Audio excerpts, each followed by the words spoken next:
Hey, it's Alan, and I just wanted to let you know that you can now listen to the ongoing history of new music early and ad-free on Amazon Music, included with Prime. When the news first came down on the afternoon of Thursday, July 20th, 2017, maybe your reaction was the same as mine. Another celebrity death hoax.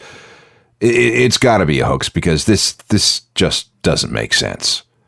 But as the minutes ticked by, it was soon obvious that it wasn't a hoax, but it still didn't make any sense. By the end of the day, everything was confirmed. Chester Bennington, vocalist with Linkin Park, was not only dead, but dead by his own hand. What? This guy was the frontman for a band that sold somewhere around 100 million records. He was drafted in to sing for Stone Temple Pilots for a couple of years. He was having fun with a couple of side projects. He was dabbling in acting. He had a loving family with six kids. What happened? And even though the news came during a long string of musician deaths, this was one of the most shocking, totally unexpected. Let's see if we can sort out what we can. And as we do that, we'll remember Chester Bennington. This is part 1. This is the ongoing history of new music, the podcast edition with Alan Cross. I want to feel like I'm close to something real. I want to find something I wanted all along. Somewhere I belong. And I've got nothing to say. I can't believe I didn't fall. Linkin Park from their second album, Meteora. That's from the spring of 2003. Hello again, I'm Alan Cross. When you grow up with a band, after a while you feel like you know them. You don't really, of course, but there's a bond that forms because their music helps you know yourself. And this is why Chester Bennington's death hit so many people so hard. And while we'll never know what Chester was thinking on the morning of July 20th, 2017, it's just human nature to try to understand as much as we can about what seems to be an unreasonable death. So let's start at the beginning. Chester was born on March 20th, 1976 in Phoenix. Mom was a nurse who often saw some pretty rough things. But then there was his dad. He was a police detective whose main beat came to be cases of child sex abuse. Imagine what kind of an effect a job like that has in your psyche. Mom and Dad divorced when Chester was 11. Dad got custody.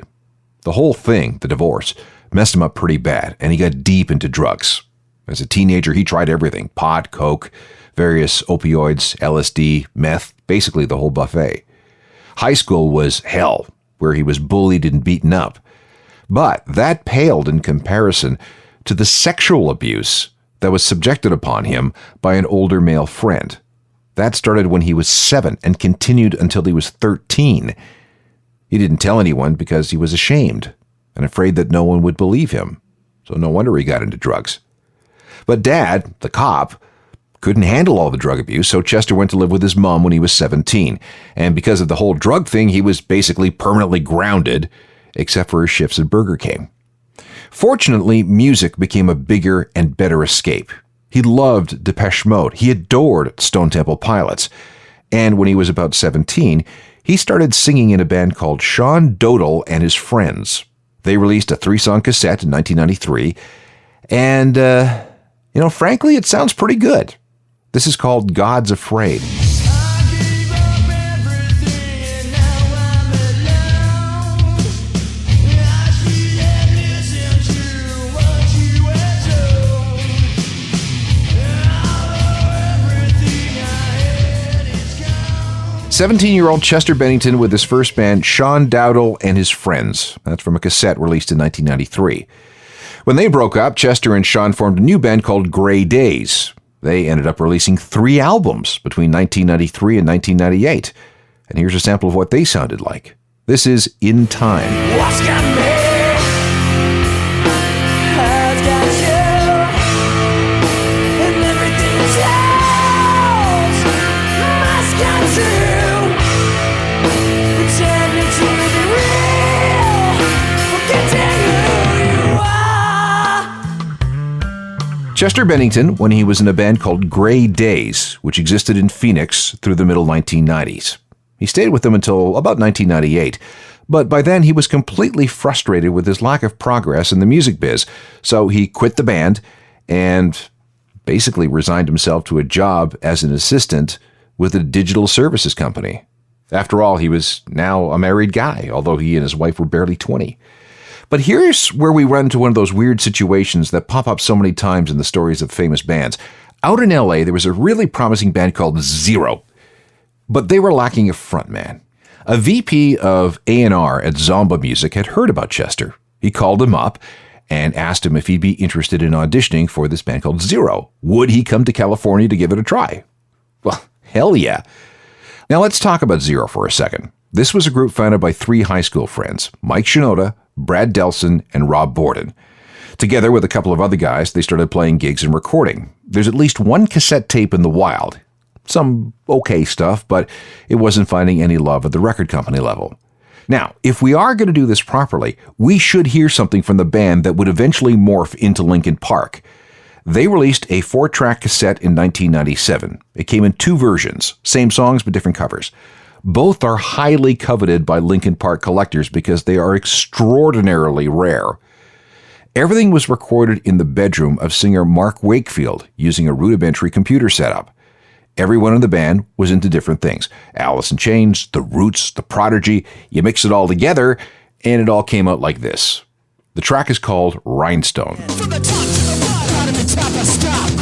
Stop is just what I thought. The sun has a sweet sun right in the sky. Thinking why I did try. Bottom to top I stop. Stop is just what I thought. The sun has a sweet sun right in the sky. Thinking why I did try. That's Zero, featuring a singer named Mark Wakefield. They'd eventually become Linkin Park, but hang on, we're getting ahead of things. All right, back to Chester. He was sent a couple of Zero tapes. One featured full songs with Zero vocalist Mark Wakefield, and the other just instrumentals. It was that second tape that was more interesting. Chester was asked to provide some vocal interpretations for the music, record them over the instrumentals, and then send the tape back. When Chester showed up with the tape, Chester nailed it. There was no question he was the guy. The band changed their name to Hybrid Theory, and they recorded a self-titled EP. Let's take a listen to what that sounded like.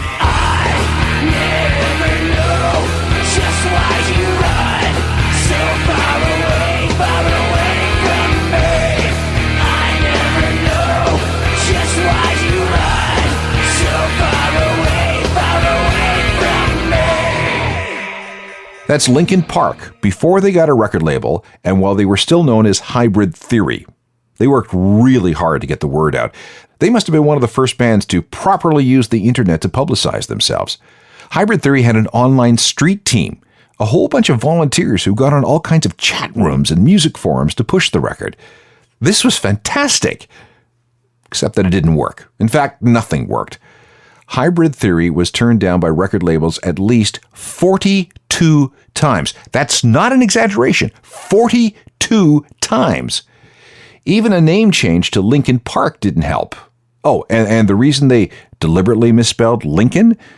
So they could get the domain linkinpark.com. That was 1999. Few bands were thinking like this. Then again, they really didn't have much choice, because it turns out that there was already a band in Wales called Hybrid Theory, so they had to change their name to avoid any messy legal situations. Turns out that that band was signed to Warner Brothers, which, as you'll see in a bit, would have been an even bigger problem. The group went through a bunch of possibilities. Clear, as in transparent. Probing Loggers. No. Platinum Lotus Foundation.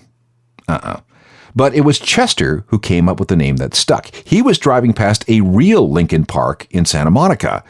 The band also reasoned that there were parks and neighborhoods all across the U.S. named after Abraham Lincoln, so a name like Linkin Park would have immediate national appeal. Now, another serendipitous situation. Remember the A&R guy at Zomba who recommended Chester to Zero? He was now a VP at Warner Brothers Records. And even though Warner had turned down Hybrid Theory / Linkin Park 3 times in the past, with this guy in charge, a guy named Jeff, they got a meeting. And they were signed in late 1999. And within 18 months, we'll get there. Hang on. You're listening to The Ongoing History of New Music, the podcast edition with Alan Cross. We're looking at the life and death of Chester Bennington, and we've reached the point where he's in Linkin Park, and the band finally has a record deal. Now remember, nobody, and I mean nobody, wanted to sign this band for years. On the plus side, though, they'd been working hard on their music for years too, so they were ready. The first version of this debut album, called Hybrid Theory, as a way of A, remembering their roots, and B, sticking it to that Welsh band who was also on Warner Brothers, was the 9-song demo that had been sent around to the record labels at least 42 times. Now, you're probably curious about what that demo sounded like, right? The one that was so awful, it was turned down 42 times? Let's give it a taste. When this demo was being circulated, this track didn't have a name yet. It was still called Untitled.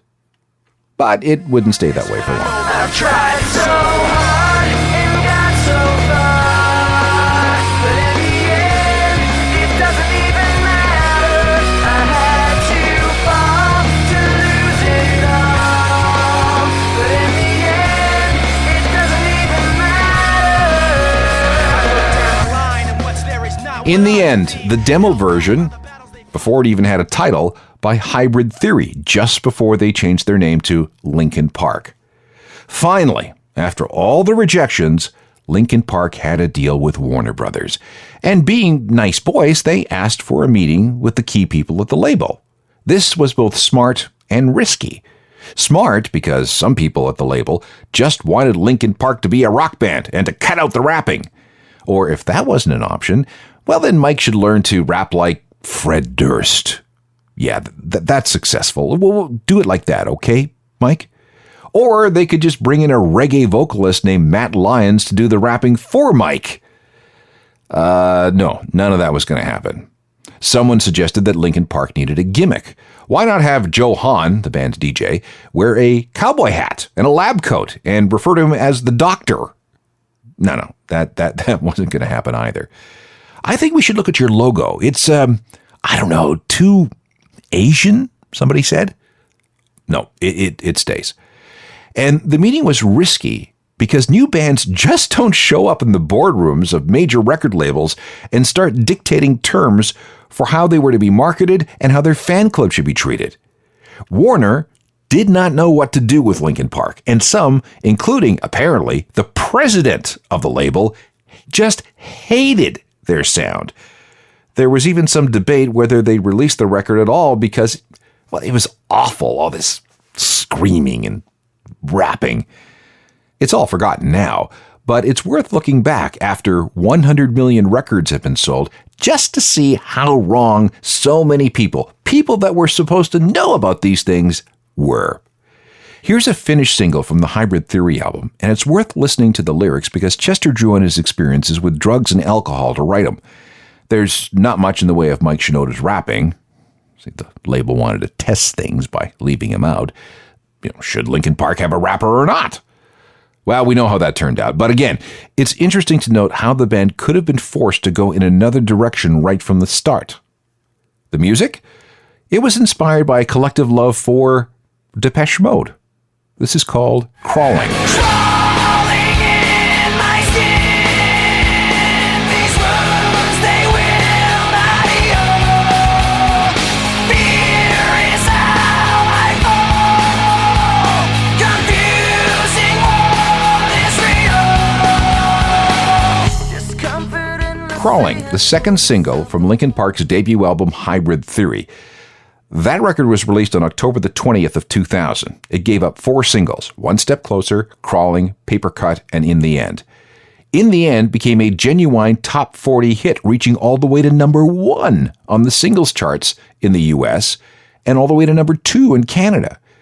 And although the album reached number 1 in just one country, that would be New Zealand, by the way, it hit number 2 in the US, Germany, and Australia. It went top 10 in Canada, Austria, Belgium, Denmark, Finland, Hungary, Norway, Scotland, Sweden, and Switzerland.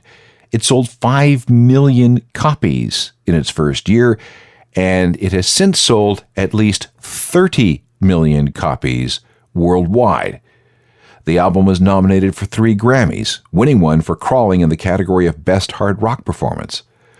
All of this was on the strength of the band's music, the band's demand that Mike be able to rap the way he does, and the rejection of stupid suggestions from image stylists about cowboy hats, lab coats, and logos that were too Asian. Let's talk about one more single, One Step Closer. It was written when the band felt pressure from producer Don Gilmore. He was driving them nuts with the way he was pushing them in the studio. This explains Chester's lyrics. I cannot take this anymore. I'm saying everything I've ever done before. All these words make no sense. Then we have the chorus. Everything you say takes me one step closer to the edge, and I'm going to break. Chester is actually talking to producer Don Gilmore with these words about how he so blithely dismissed Chester whenever he submitted lyrics for his inspection. And the shut up part? Definitely 100% directed at Gilmore. Everything you say to me takes me one step closer to the edge, and I'm about to break. I need a little room to breathe, 'cause I'm one step closer to the edge, and I'm about to break. Everything you say to me takes me one step closer to the edge, and I'm about to break. I need a little room to breathe, 'cause I'm one step closer to the edge, and I'm about to break. One Step Closer, which is basically Chester Bennington screaming at Hybrid Theory producer Don Gilmore because Chester was tired of being pushed around in the studio. The band was a little sheepish about the final result and didn't want it included on the record, but then they were overruled. It was released as a single. Then it became a hit. And then, well, Linkin Park was off and running. More of Chester's story coming up. Now, back to the ongoing history of new music, the podcast edition with Alan Cross. This is part one of a look back on the life of Chester Bennington. Linkin Park worked very hard after the release of that first album. In the first year after Hybrid Theory came out, they played 320 shows. Again, let me say that. In 1 year, they played 320 shows. They created their own tour called Project Revolution, which featured Snoop Dogg and Cypress Hill. They created a high-level fan club / street team called Linkin Park Underground that strove to serve the fans online, something that few bands were doing at the time. Now, if you're a fan who has everything, you'll know that there was a special 2-disc version of Hybrid Theory sold in Japan. The first disc was the album itself. The second featured a bunch of unreleased live tracks and a couple of studio recordings. This is from that second disc. It's a version of Paper Cut, recorded at the Docklands Arena in London for the BBC. Paranoid looking over my back. It's like a whirlwind inside of my head. It's like I can't stop what I'm living within. It's like the things inside is right beneath the skin. It's like a paranoid looking over my back. It's like a whirlwind inside of my head. It's like a Linkin Park, from the bonus disc that came with the Japanese version of the Hybrid Theory album. They even found time to create a remix album called Reanimation. The standard version has 20 tracks and was co-produced by Mike Shinoda. Doing a remix album was, well, it was odd for a band as new as Linkin Park, but because their debut was selling so well, Warner said, yeah, okay, go ahead, just don't do anything stupid. 2 million records later, Linkin Park was proclaimed right again. Reanimation is officially the third best-selling remix album of all time. You can't run the race, the pace is too fast, you just won't last. Forfeit the game before somebody else takes you out of the frame. Put your name to shame, roll up your face. You can't run the race, the pace is too fast, you just won't last. That's the reinterpreted mix of Points of Authority from Linkin Park's Reanimation album from 2002. The new voice in the track is from Jay Gordon, the singer for a San Francisco band called Orgy. Look at the time. We've spent an hour on the story of Chester and Linkin Park, and we're only up to the end of the first album. We'll have to carry this over to another show. A look ahead at that is coming up. More of the ongoing history of new music, the podcast edition with Alan Cross. Linkin Park is a very 21st century band in the sense that their story is so very well documented by themselves, their management company, their label, and their fans. This is good because if we're going to try to understand how Chester Bennington came to die, we have to get as granular as possible. On part 2 of the story of Chester, we'll look at how his first marriage fell apart and how he went through some dark times in the years following. Meanwhile, though, Linkin Park kept on its upward swing. So how did things eventually go so wrong? I'm not sure if there are any answers, but Again, we'll do our best to find out. If you're looking for podcast editions of this program, they're available through iTunes or wherever you get your on-demand audio. Episodes are posted the Wednesday after the weekend on which they first air, and they're all free, of course, so I hope you can subscribe. If you need something on a daily basis, I have my website, which is a journalofmusicalthings.com. It's updated every single day with many, many music and tech stories. It also comes with a daily newsletter that's also free. You get it, and you'll have a list of stories in your inbox by 10 a.m. Eastern every day of the week. And if you need more, I'm on Facebook, Twitter, Instagram, and Google+. And there's always old-fashioned email, alan@alancross.ca. Part 2 of the Chester Bennington story next time with the ongoing history of new music. Technical productions by Rob Johnston. I'm Alan Cross. You've been listening to The Ongoing History of New Music, the podcast edition with Alan Cross. Subscribe to the podcast at iTunes and through Google Play.